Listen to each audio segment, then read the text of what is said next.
बर'फोरनि आंगो मागो दमासि फोरबो।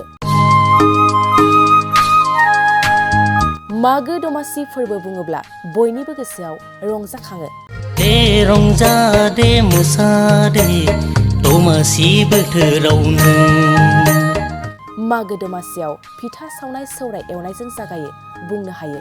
सौराय फिथा देयो जोंलाय दमासि बोथोरावलाय। डिमाकुसि दख'रा एबसुआ मागो बरायनाय फोरबो हाबाफारि लादों। बोसोर गोदानखौ बरायनायजों लोगोसे फैबाय थानाय मागो दमासिखौबो सिगांग्रो बरायनाय हाबाफारि खुंदों डिमाकुसि दख'रा एबसुआ। अदालगुरि जिल्लानि सिङाव थानाय डिमाकुसि दख'रा बर' फरायसा आफादा आगु मागो बरायनाय फोरबो हाबाफारि खुंदों। बे आगु मागो बरायनाय फोरबोखौ लानायनि ओंथिया जादों गासिबो दख'रायाव थानाय साफ्रोमबो दैदेनगिरि बिथांमोना गावबा गावनि न'खराव थांनानै मागो फोरबोखौ बरायहैयो। दख'रा एबसुनि गोलाव सम खामानि मावना आजिरा लानाय बिबानगिरि ओनसोलनि सानसुमै डिमाकुसि ओनसोलनि फालांगिरि समाज सिबियारि साफ्रोमबो दैदेनगिरि बिथांमोनखौ लानानै बे आगु मागो बरायनाय फोरबोआव जयै रंजानायजों लोगोसे साहा फिथा आरो जयै ओंखाम जानाय हाबाफारि खुंदों। बे समाव डिमाकुसि दख'रा एबसुनि आफादगिरि लबराम बर' बिथाङा खौरांगिरि अनसुला बसुमतारिनि एक्सक्लुसिभ लाइभनि गेजेरजों मा फोरमायखो मिथिना लानि फै। खुलुमबाय। बर' हारिनि खैदां खैफोदखौ नायग्रा मोनसे आफाद, बेनो जाबाय एबसु। दिनै उदालगुरि जिल्लानि सिङाव थानाय डिमाकुसि दख'रा दुलाराय बर' फरायसा आफादा गोदान बोसोरजों लोगोसे फैबाय थानाय मागो दमासि बेखौ बरायनायजों लोगोसे बिथांमोना दिनै मोनसे गाजा गोमजा खुंनायनि मोनसे हाबाफारि लादों।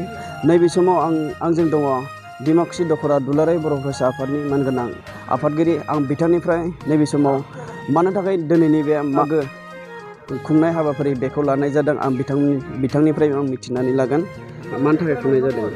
गिबियावनो डिमाकुसि दख'रा बर' फरायसा आफादनिफ्राय साफ्रोम बर' रायजो राजाफोरनिसिम गोबावहैब्लाबो गोदान बोसोरनि गाहाम हामलायनाय जासिहरबाय आरो लोगोसेनो फैबाय थानाय मागो फोरबोनि जोङो जिहेथु दिनै आगु मागो फोरबो बिदि फालिदों, दा बेखायनो मागो फोरबोनिबो साफ्रोमनिसिमबो जोंनिफ्राय गाहाम हामलायनाय जासिहरनाय जाबाय। मागोआ बियो बर'फोरनि मोनसे एंगारनो हायै फोरबो। गोदान बोसोर जागायजेननाय लोगो लोगोनो नैबे मागो फोरबोआबो बे जानुवारि दानफ्रावनो जायो। दा बेखाय जिहेतु बियो बर'फोरनि मोनसे एंगारनो हायै फोरबो, गोदोनिफ्रायनो बियो फालिबोजानाय मोनसे फोरबो। गोदोथ' दाबो फालियो, भेलागुर सेलागुर बानायनानै भेलागुर सावनाय, लावखार ओंखाम जानाय, बेखौ दुब्लि फोथाराव फालिबोनाय बेयो गोदोनिफ्राय सोलिबोदों बर'फोरनियाव आरो बे दासिमबो सोलिदों। अकल बर'ल' नंला, बे मागो फोरबोखौथ' दुलाराय आसामावनो फालियो। दा जोङो दिनै आगु मागो बरायनाय हिसाबै जोङो बे हाबाफारिखौ लादों। खारन मा जाबाय जोङो मागो फोरबोआव बयबो न'आव थांजोबो। दा बेखायनो मागो सफैनायनि सिगांनो जिहेतुके जोङो ओनसोलनि मेलेमजिबिफोर फोरोंगिरिफोर बिथांमोना जोंजों अरायसम थायो। दा बेखाय नैबे मागो फोरबोखौ बरायनायनि मुङाव बयखौबो मोननो हानाय बायदि, मागोआवथ' गावबा गाव न'आव माने बयबो जायो, गामियाव बयहाबो जानाय जायो मागोआव। दा बेखाय मागोनि समाव जोङो मोननो हाया। दा बेखाय डिमाकुसि ओनसोलनि मेलेमजिबिफोर फोरोंगिरिफोर जाय बिथांमोना जोंजों अरायसम गसङो, माने मा होनना बुंगोन बेखौ खुन्थिया हिसाबै जोंजों अरायसम थायो, बिथांमोनखौ जोङो डिमाकुसि दख'रा दुलाराय बर' फरायसा आफादनिफ्राय खनसे स्रायनो ओंखाम बोथिसे जाहोनो नागिरदों मागोखौ बरायनायनि मुङाव। आरो बिनिनो दिनै आयजन सोलिबाय थादों आरो बेयाव जोङो डिमाकुसि ओनसोलनि गासैबो मेलेमजिबि बिथांमोनखौ लिंदों, फोरोंगिरि बिथांमोनखौ लिंदों आरो बिथांमोना दिनै फैगोन, बे समाव जोंजों बाहागो लाफैगोन। दिनै जिहेतु फ्रि मागो खुंनाय बे आगु मागो खुंनाय बे फोरबो, दिनै बे फोरबोआव मा हाबाफारि थागोन? दिनैहाय मागोआव ओरैनो माखासे बर'नि फिथाफोर बिदि जानाय जायो। जेरै जोंनि डिमाकुसि राव हिसाबैथ' जोङो एन्थाब फिथा होनना बुङो, थाव फिथा, बेखौ अनासि, बिदिनो लारुफोर बानायो आरो बेखौनो जों दिनै बानायदों। जिखिनिखौ जोङो लिंबाय बिथांमोनखौ जोङो बेफोरखौ जाहोगोन, जेरै एन्थाब फिथा, थावसि फिथा ना मा होनना बुङोथाय, खिन्थु जोङो लकेल भाषा हिसाबै जोङो एन्थाब फिथा होनना बुङो। अनासि फिथा बेफोरखौ जोङो रेडि खालामदों।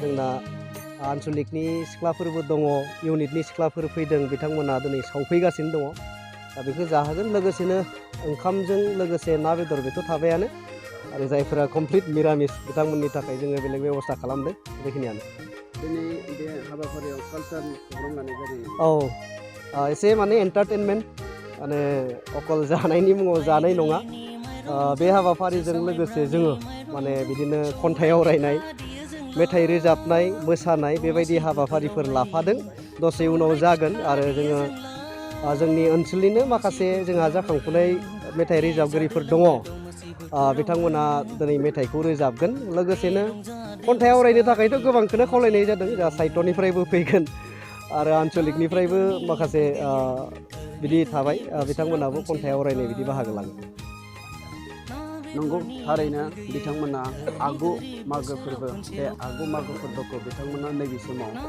जोबोद गाजा गोमजायै खुंनो थाखाय बिथांमोना साखाफारा जादों आरो बिथांमोना खावलायदों जे बै समनि आगुनि दैदेनगिरि बा जायफोरा दखरायाव थानानै खामानि मावनानै थांबाय बिथांमोनखौबो लानानै लोगोसे मेलेमजिबि सानसुमै बिथांमोनखौबो डिमाकुसि ओनसोलनि गासै दैदेनगिरि बिथांमोनखौ लानानै दिनैनि बे आगु मागो फोरबोआव बिथांमोना जयै बोसोर गोदानखौ बरायनायजों लोगोसे मागो फोरबोजोंबो मोखां नायलायनानै बिथांमोना बोथिसे ओंखाम जानायनि बे हाबाफारिखौ लादों निस्सय बिथांमोननि हाबाफारिया जोबोद बाख्नायथाव हाबाफारि बाख्नायनांगोन बिथांमोना जिहेतु बोसोरफ्रोमबो बे हाबाफारिखौ लाबोबाय थानाय जादों होननानै फोरमायदों हेरगावनिफ्राय अनसुला Basumatary Bodoland Good news for everyone. For the academic year 2024-2025, admissions to playgroup, nursery, LKG and UKG are underway at Vidyavili Kids School in Habubari, Kokrajhar.